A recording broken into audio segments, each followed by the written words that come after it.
welcome to the jungle. I'm Rob Kalwarowski, or should I say John Rambo? I don't even know at this point. Uh, and as always, back in the pocket in Toronto, Susan's here. Susan, how are you? Back in the cold of Toronto. I'm okay. I got my sweaters on top of my sweaters today because I'm adjusting from being in Tulum all week. Oh my gosh, what a stark contrast. But your background and your shirt today is bringing the heat. So nothing but joy in my heart. How about you, buddy? Yeah, it's funny actually. I have a client who's in Edmonton, and he was dealing with a lot of industrial problems because it was minus 45. And obviously equipment's not great at that temperature. And so it was just, I'm sitting here going, and that's why we moved. Yeah, the So confirmation just keeps coming your way, I feel like, over the last little bit. Hey? absolutely. And so obviously we got to start off with a quote here. And I have one from former Duke head coach Mike Krzyzewski, and Mm. obviously a Hall of Fame coach. And he also Mhm. coached Team USA a few times. And he says, almost everything in leadership comes back to relationships. And I wanted to start there because obviously we have the Elite Legacy League coming out, or it's out, Mhm. elitehighperformance.com/legacy league, where you can jump in there, develop relationships, but also another note for our guest today who wrote a book called Relationomics. And so, little plug there. Susan, what do you think about the quote? Oh my goodness. I obviously love it. I love all of your quotes. And yeah, I'm really excited to get people into the Legacy League locker room because this really is where it's all going to happen. All the magic is going to happen. We know this as being, high level athletes, right? Like growth is a team sport. So yeah, I'm just really excited that we have that to offer our community here in January. Absolutely. And as I mentioned, we have a special guest, the author of Remarkable Relationomics, Fireproof Happiness, and Make Life Good. Oh yeah. And he is the founder and chief enthusiasm officer at Love Remarkable. that. Dr. Randy Ross is with us. Randy, how are you? Rob, doing great, man. I'm splitting the difference between the two of you. I am in Atlanta, Georgia, where the weather is not as nice as your background, but it's still not as bad as Toronto. So we're happy to be here. And I love that quote by Coach K. Amazing coach, great insight, knows how to inspire fellowship because obviously he does a great job molding young men in their character. Actually had the privilege of being on the platform with him one time, got him to sign a basketball for my son. So I love Coach K. And I think that's a powerful, powerful comment because all healthy business is driven by healthy relationships. I Mhm. love it. And Randy, before we get more of your thoughts on relationships and all the other incredible leadership insights you have, do you want to tell us a little bit about yourself? What led you to founding Remarkable and being the leader you are today? Well, I appreciate the question, Rob. And what inspired me to do what I'm doing today is I've always been excited and impassioned by being able to pour into people and help them see their full potential. And so I enjoy um, providing insight, maybe, hopefully, some thought leadership around personal growth and development, but more importantly, team dynamics. Because we spend so much of our time at work, and Gallup has made it extremely clear through their engagement research over the last 2 decades that the vast majority of the population, they don't enjoy their work. Mm. Here's a great question. When's the last time you got excited about getting up and going to work? And that's a great question because unfortunately, most people have to stop and really think about that because it probably wasn't today. And that's a shame because when only 33%, according to Gallup in their most recent statistics that have just come out, 33% of the workforce is emotionally attached to the work experience. That's quite problematic, right? Only a third. And actually, that represents on an economic scale, $1.9 trillion in lost opportunity costs just because people don't have passion, excitement, and engagement in what they do. So I get to travel the country, go around the globe, and talk to organizations about, number one, how do you create a culture that's inspirational, that's relationally rich, that inspires people to bring their best to work every day? And then how do you become a leader worth following? A leader that people want to be around, because there's so much toxic behavior, unfortunately, in the workplace that most people don't enjoy their work. They endure it. It's something they think they have to do. And I want to give them some ideas and some suggestions and some principles that they can apply so that they really want to do the work and find something that they're excited about because they believe they're a part of something bigger than themselves, that it's meaningful and there's purpose in their life. I just think the workplace needs an overhaul. And so that's what I'm out there to do. Why, oh, why is this such a blind spot here in 2024 in big business? Like we started off talking about how, in any high performance context, this is what athletic coaches obviously get the most. It's all about teammates and the strength of those relationships amongst teammates and even the relationship between the coach and the players. It's so respected, I feel like, right? In high performance sports. But here in 2024, it's still such a blind spot in business. Why, oh, why do you think, Randy? I think it is the perspective, and perspective is everything. Perspective is the one thing that can radically change the results you get without altering a single element of your environment. Think about that. Amen. That's a mouthful, but it's how you approach the work. It's how you see things, because the environment doesn't need to change. It's us internally and the team dynamic that needs to change. And I think a lot of organizations, quite frankly, they have the wrong focus because they're focused more on making money than they are making a difference. One question I ask leaders all the time is, what's the purpose of business? And if you go to any MBA program in the country, they'll give you a long, flowery academic, definition of the purpose of business, but it all is about making money. Mm-hmm. I disagree. I don't think the purpose of business is to make money. Now, granted, if you don't make money, you're not going to be in business. But right. But hold on for just a second. Let me take this, extrapolate it to its logical conclusion. Okay, the purpose of business primarily is not to make money.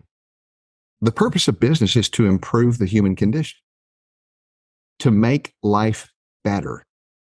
And when we make life better for our employees, we call that the employee experience. When we make life better for our customers, it will make life better for our shareholders. It will make life better for everybody. But when you make a difference in people's lives, here's what I know to be true. That people will gladly pay full price for those things that they deem bring true value to life. And so the question is, what brings the most value? And what brings the most value is making a difference in people's lives. If you make a difference, you will make $1. So, Rob, I'm going to play off of this for just a second, but remarkable, obviously, is the name of one of our books. But if you stop and think about what remarkable means, it means that you provide a service or a product and you do it in such a way that you blow people away, right? You deliver world-class service. You exceed all expectations. You step up to the plate and you do something that makes someone's life a little bit better, even if just for a moment. But when you do that, people will have this irrepressible desire to turn around and tell other people about the difference that you've made in their life, even if just for a moment. And when they're remarking about you and the difference that you've made, then you truly become remarkable, right? And, it's interesting. Robert Stevens, the founder of Geek Squad, made this statement in an Inc. magazine article back, I think, in 2004. He said, advertising is a tax you pay for being unremarkable. And I love that, because if you do make a difference in people's lives, you'll have raving fans. They'll be out there selling your product and your service for you. And that's what we want to encourage organizations to move toward, is seeing business and doing life differently. I love that. And Randy, like, how do you start to change the perspective of some of those old school leaders that are like, the purpose of business is to deliver shareholder value, right? Well, it's really interesting. It's pretty foundational. You know, normal business is built upon this idea of being successful. Um, but success, when you define that, it always is in comparison to something else, right? How are you successful? I mean, it's funny, the most successful, the richest people I know, they don't think they're successful and they're unhappy. I think that's the way usually people pursue business is we want to be successful. But rather than saying, let's compare ourselves to others so we can measure our success, why not shoot for excellence? We're going to do what we do to the very best of our ability, whatever that means. Because excellent for you may not be excellent for me. This isn't, a competition. Matter of fact, that's the next thing that usually businesses focus on is the competition. We want to beat the competition. But a remarkable business looks to collaborate. Because a remarkable business says, no, if we all bring more to the table than we take away, then at the end of the day, there's a surplus on the table that can be shared by everybody who helped to create that value. And that's about collaboration. So normal business talks about success. Remarkable business talks about excellence. A normal business talks about competition. And a remarkable company talks about collaboration. A typical company, a normal company talks about careers, but a remarkable company talks about contributions that we're making back to society and doing good. So when we put making a difference over making a dollar, we will truly make a dollar. But it's a different way of approaching business. And the same thing plays out when it comes to your people, because most businesses use people to grow the business. But remarkable organizations use the business to grow their people, who then grow the business. And so it's all about how you perceive your role, your responsibility as a key leader, and how you're going to create an environment. And to your point, and how we started the whole podcast, we want to help organizations create relationally rich environments because people flourish in that kind of an environment. So if I'm a leader out there and I am on the outside of that stat, right? Like where only 33% of people out there are saying that they're actually enjoying their working lives, right?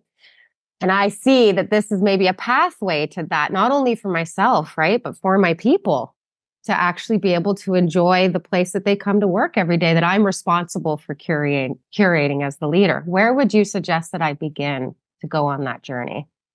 Wow. There's so many things that can be done, but I think that investing in your people is where it needs to start.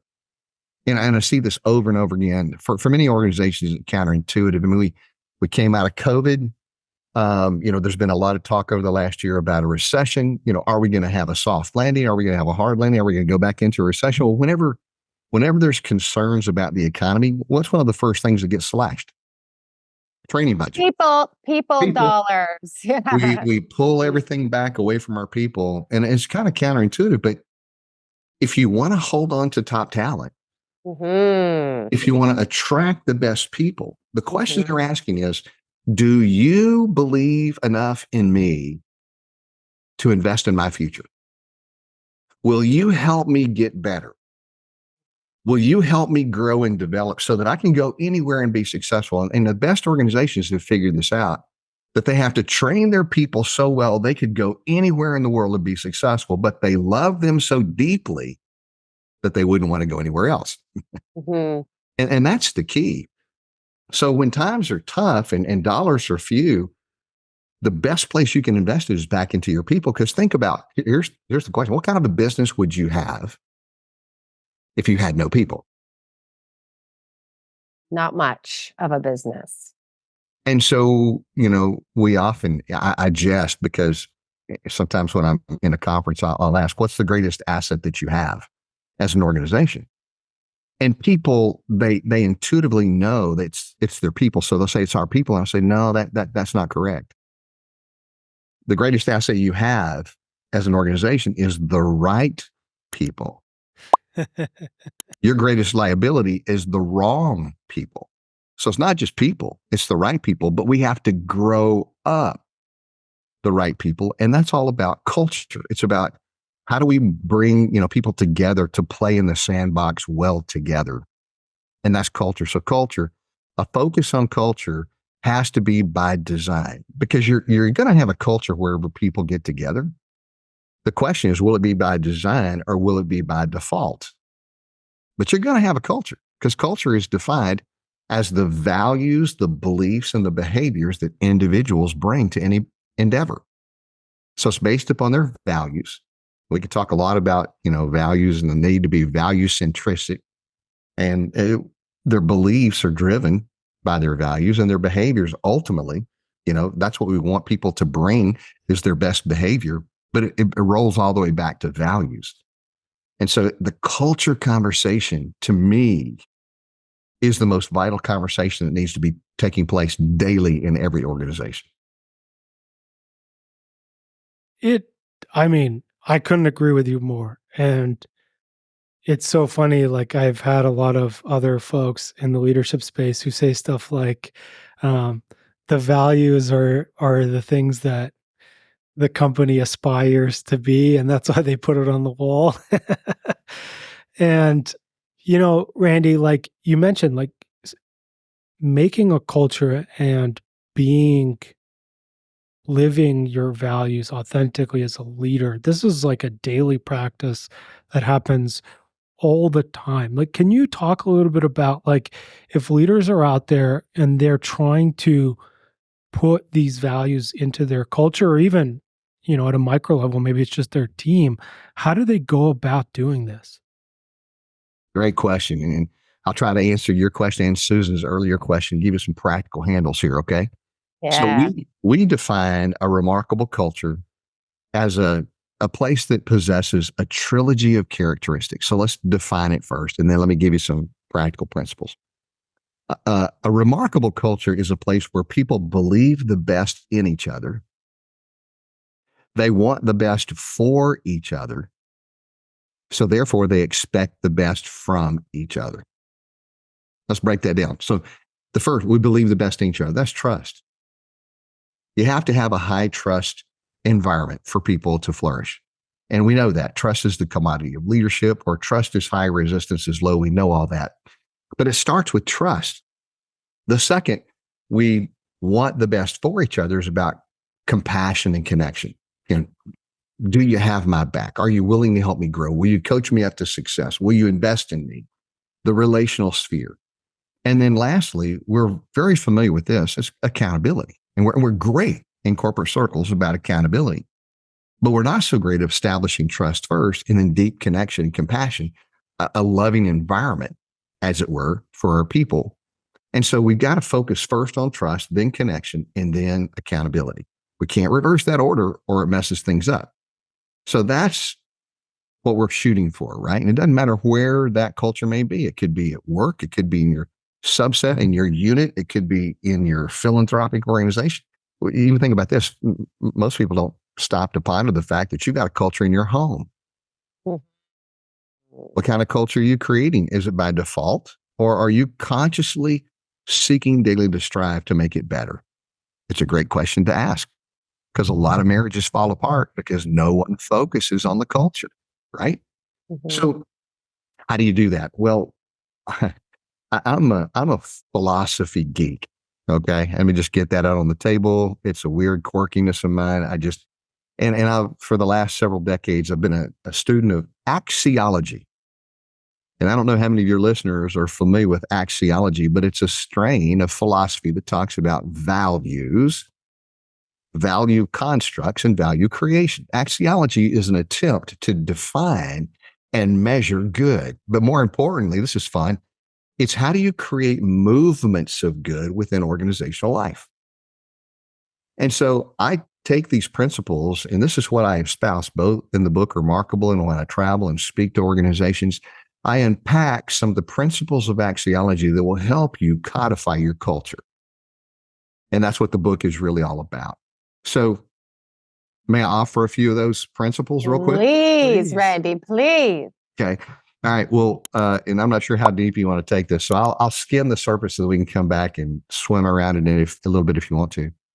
But there are four principles uh, that are readily available, and axiology is a kind of heady field of study. It can get pretty. It'll cure your insomnia if you're looking for something to read at night. It will cure your insomnia, put you right to sleep. But if you delve into it, I love to take complex ideas and make them simple. And here's some four maxims: the maxim of creativity, the maxim of positivity, the maxim of sustainability, and the maxim of responsibility. And I'll break those down. I love the word maxim. Maxim is just a universal truth, but I like to use the term maxim because if you apply these to your life, it will maximize your performance. So the maxims. The first one is a maxim of creativity, which just simply says we are all designed to create value. In other words, we feel good when we do good. And companies need to do good because people do good business with businesses that do good. And so doing good, creating movements of good, making the world a better place is really what axiology is all about. And the principle can be put into a question, and that is simply this. On a daily basis, do you bring more to the table than you take away? In other words, do you create more value than you take? Because in the world, there are value creators and there are value extractors. And we're all familiar with value extractors. You know, those are the people who rush to the table and get as much for themselves as they can with blatant disregard for anybody else because they have a scarcity mentality. And they say, if I don't get what's mine, I won't survive. It's driven by a myopic mentality that says, what's in it for me? Right? That's a value extractor. But a value creator is someone who lives with an abundance mentality. And a value creator says, no, if we all bring more to the table than we take away, then at the end of the day, there's a surplus that then can be reinvested in the business or can be distributed to those who helped create the value. But the idea is if we all bring more to the table than we take away, then everyone benefits from that. And that's a value creator. With no expectation of reciprocity, do you bring more to every relationship, to every encounter than you expect to take away? Now, we make that really personal, but with my wife, I try as best I can every day to ask the question when I lay my head on the pillow at night, did I bring more to her than I required from her? You know, was I a source and a wellspring of life for her? Or did I make demands on her without me giving anything in return? Was I more focused on my happiness and my success? Or was I more concerned about nourishing the environment in which she could flourish? And the same thing applies to our colleagues and our direct reports and everybody. Did you create more value than you took? It's a simple question, but it's profound because if we stop to think about it, we all tend to be a whole lot more selfish than we'd like to admit. And so it's a good question. You know, are we replenishing that reservoir of trust and respect and appreciation that other people long for? Or are we depleting it by our demands? Good question for leadership. That's the first one. The second one is positivity. And this is fun. And it basically says all the good things you want in life are a byproduct of creating value for other people. If you think about it, you know, everybody wants happiness, but how do you get happiness? John Templeton, a wise man, once said, happiness pursued eludes, but happiness given returns. I love that. So Yeah. true. And it's true and it's powerful because I'm the happiest as a husband when my wife is happy. You know, I'm the happiest as a parent when my kids are happy. I'm the happiest as a team leader when my teams are happy. And so this whole idea we talked about a minute ago that business is not about making money. It's about doing good. When we do good, people will rally behind that and we will make money. But it's a totally different focus on business. So that's the principle, the maxim of positivity. The principle of sustainability, the maxim of sustainability says, leverage your passion, your strengths to solve problems, because this is where the rubber meets the road. Because the best way to the best way to create value, the best way to leave a positive wake in the world is to find the biggest problem you can solve and find it. And I think that's the purpose of business. is to solve problems. And so that's sustainability. And then responsibility, everybody's familiar with this. It's just to have the greatest impact. What part can you own? What do you need to put your fingerprints on? How can you make it yours? How can you take responsibility for those things over which you can have the greatest impact? And that's leaning into your strengths and making a difference in your corner of the. So those are profound. We could elaborate on those for a long, long time.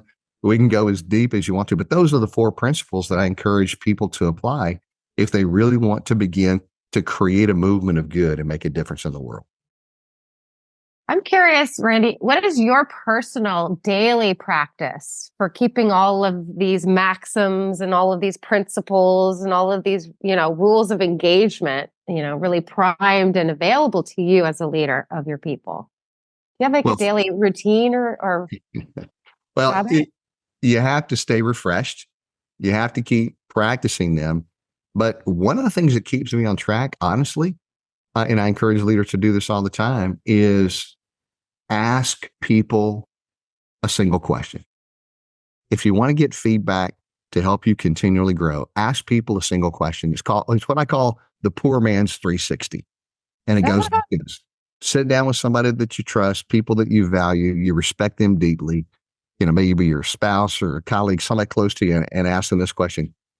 Hey, what is it like for you to be on the other side of me? How do you see me? How do you perceive me? If you want to keep growing, ask people around you who are close to you that question, and it will give you plenty of fodder to improve. I remember the first time I asked my wife that question, I thought, this would be a great question to ask. This will stimulate some good conversation. We went out to dinner, and nice, elegant dinner. We'll try to set the mood, to get the best possible response. I think that's called manipulation. But anyway, and so I take her out and I go, hey, baby, I got a question for you. What's it like for you to be on the other side of me? What's it like to have me as a husband? I sat back and I was ready for all the accolades. And to her credit, for a few minutes, she said, oh, baby, I really love you for this and this and this. That was about 5 or 7 minutes. And then all of a sudden, Susan, she took a hard turn left. And for the next 2.5 hours, she said, but if you really want to know how you can improve, and it was humbling, albeit somewhat painful, but it was revelational because, all of us have blind spots. We don't know how we're moving in the world that's negatively impacting other people. And she gave me an earful. But here's the thing. That one question has saved my marriage. Mm. That one question has made me a better leader. That one question has made me a better parent. So when you ask me what daily practice do I, apply to help me stay on track, it's asking the people who are closest to me to hold me accountable and go, what are some things I need to see that I'm not seeing? How can I improve? How can I be a better dad? I've got one daughter. I've got 3 boys and a daughter. I know how to rear boys. You wrestle with them, you hit them a few times, you feed them occasionally, and they're good. Their boys are easy. But it scared me to death to raise a girl because I didn't know how to do that, And so one of the questions I consistently asked my daughter as she grew up, as we had daddy-daughter dates was, hey, Lindsay, how am I doing? I mean, what's it like for you to have me as a dad? And that opened up a whole world of insights and kept me connected to her heart as she moved through, those difficult adolescent years of angst, that a lot of girls go through. And it kept us connected to this very day. We have a great close relationship, which I'm thrilled as a dad to be able to say that, and for my boys too. But I think that question keeps you centered and keeps you open to receiving feedback from others. Because as leaders, I mean, we're often tasked with giving other people feedback.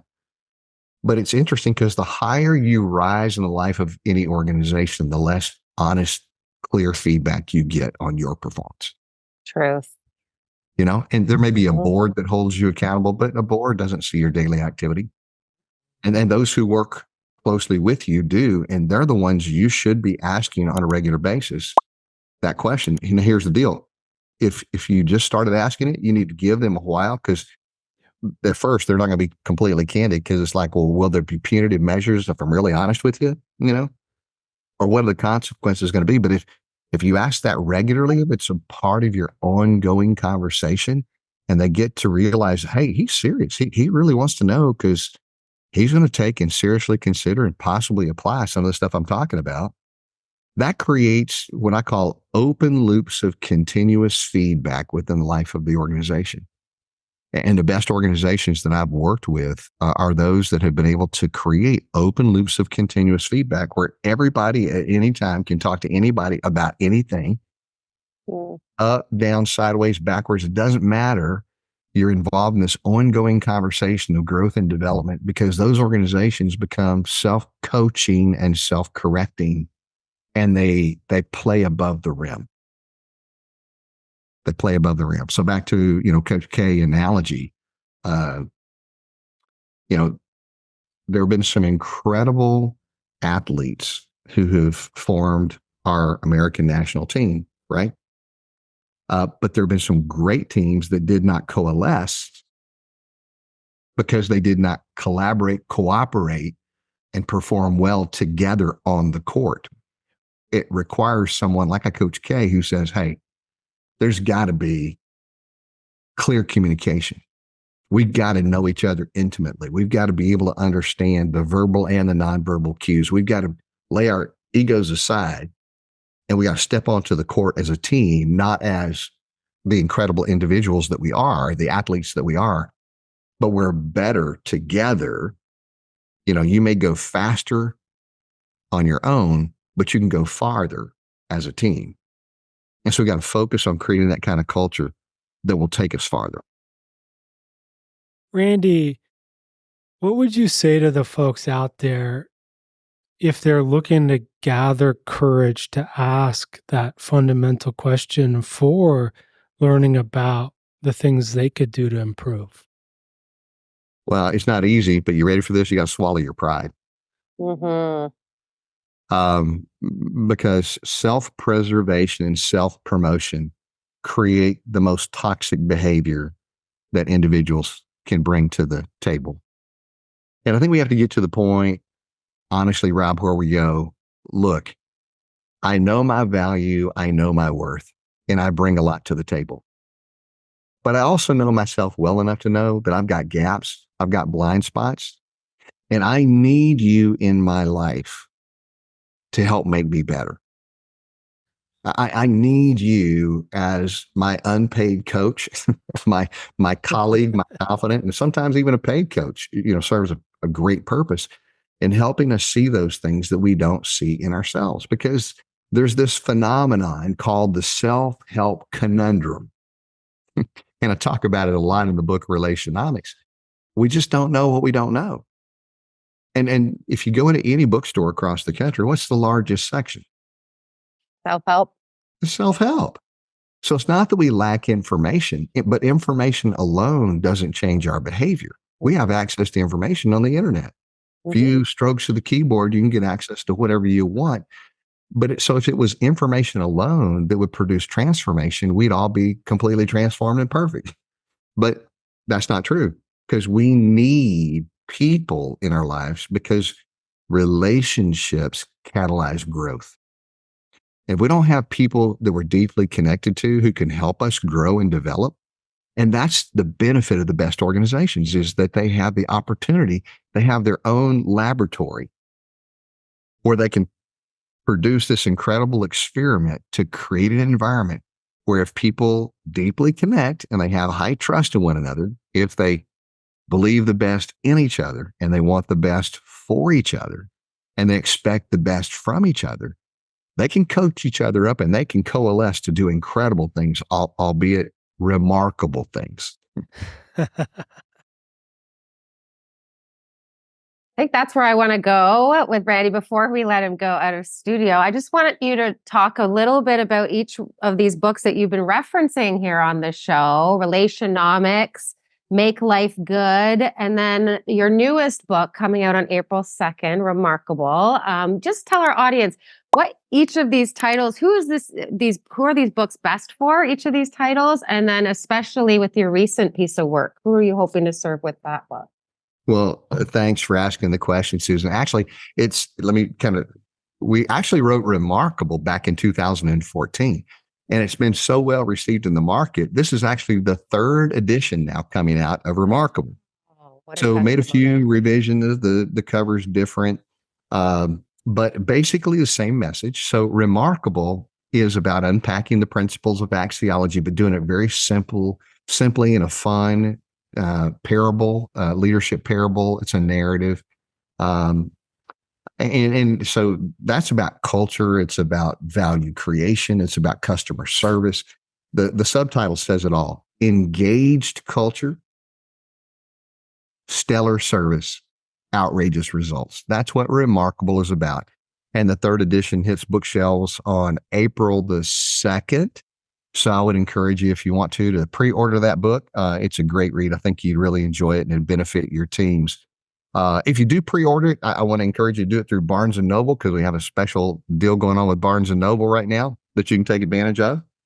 But then Relationomics was a second book that we wrote about business powered by healthy relationships. And it's about, how do you coach people up to success? How do you become a leader worth following? How do you create powerful team dynamics? And it's really written for leaders at all levels in the organization as a practical how-to book. How do you apply these principles of axiology? Then during COVID, I wrote a book called Fireproof Happiness, which I thought was rather, timely. We needed that, and we still need that. How to face and embrace challenging times, and how do you build a sense of resilience into your workforce? Because we know that hope-filled workforces are far, far more productive than their less hope-filled counterparts. And then in August, we have a book coming out called Make Life Good. And the whole title is, You've Made a Good Living. Now, make life good. Because there's a difference between making a good living and making a life good. And it's a fun, easy read, quick parable, but it's about philanthropy. It's about giving. It's about legacy. It's about doing good. It's about corporate responsibility. So all of those things. And that's a great fun read. Love it. Amazing. And obviously, Randy, we have to ask you the big question that we'll ask all our guests. With all this incredible work that you're doing, what do you want your legacy to be? My legacy, in my words and through my deeds, I want to inspire people to be remarkable. Now, that's my personal leadership legacy statement. It's my life purpose. But in my writing and in my speaking, I want to inspire people to be remarkable. I want them to go above and beyond. I want them to touch other people's lives for good. I want them to create movements of good that profoundly impacts the workplace and the planet and their homes. Rob, people come to me all the time and they go, hey, I got your book. I read it. And I was told it was going to be a great book on leadership for the business. And it was. But I got to tell you, it improved my marriage. It made my relationship with my kids better. I'm a better person because of it. For me, that's a win. Because it's not just about, we're holistic creatures. It's not just about the business. It's about, who are we as people becoming? Are we being refined and defined by the values that we bring to the table? And are we passionate about how we're living? Can we more fully engage the workforce? Susan, to go back and play off something that you said, here's the interesting part.